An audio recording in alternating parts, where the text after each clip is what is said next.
রায়খালী মতিপাড়া বুদ্ধ বিহারের চতুর্থতম বার্ষিকী জাতি পুজো অনুষ্ঠান সম্পূর্ণ।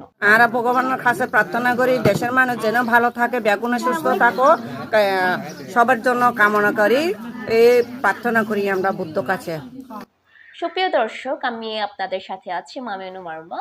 দেখুন রায়খালী জাতি মেলা থেকে মিন্টু কান্তি নাথের তোলা ভিডিওতে বিস্তারিত।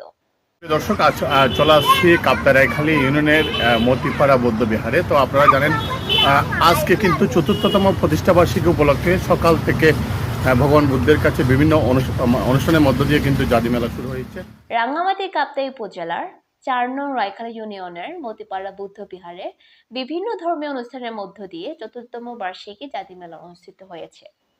১ মার্চ রোজ রবিবার একদিনব্যাপী মতিপাড়া বুদ্ধ বিহার কর্তৃক নির্মিত ধম্ম উজা পিনুখেসা ছুতম্বরি জাতি চতুর্থতম বার্ষিকী অনুষ্ঠানে ভোর সকালের জাতীয় ধর্মীয় পতাকা উত্তোলন, বুদ্ধ পূজা, ভিক্ষু সংঘের পিণ্ডদান, আমন্ত্রিত অতিথিদের আপ্যায়ন, বিকেলের পঞ্চশীল গ্রহণ ও ধর্মদেশনা, উৎসর্গ সন্ধ্যায় প্রদীপ পূজা সহ বিভিন্ন ধর্মীয় অনুষ্ঠানের মধ্য দিয়ে সম্পন্ন হয়।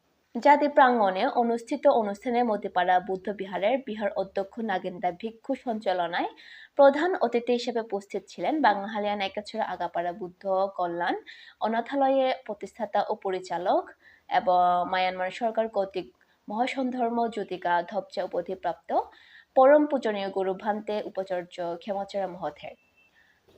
প্রাঙ্গণ ভিক্ষু সংঘ ও সমাজ বরেণ্য ব্যক্তিবর্গ সহ ৩ পার্বত্য জেলার ভিক্ষু সংঘ ও বুদ্ধ বিহারের সকল দায়ক দায়িকা ও উপাসক উপাসিকা বৃন্দরা উপস্থিত ছিলেন।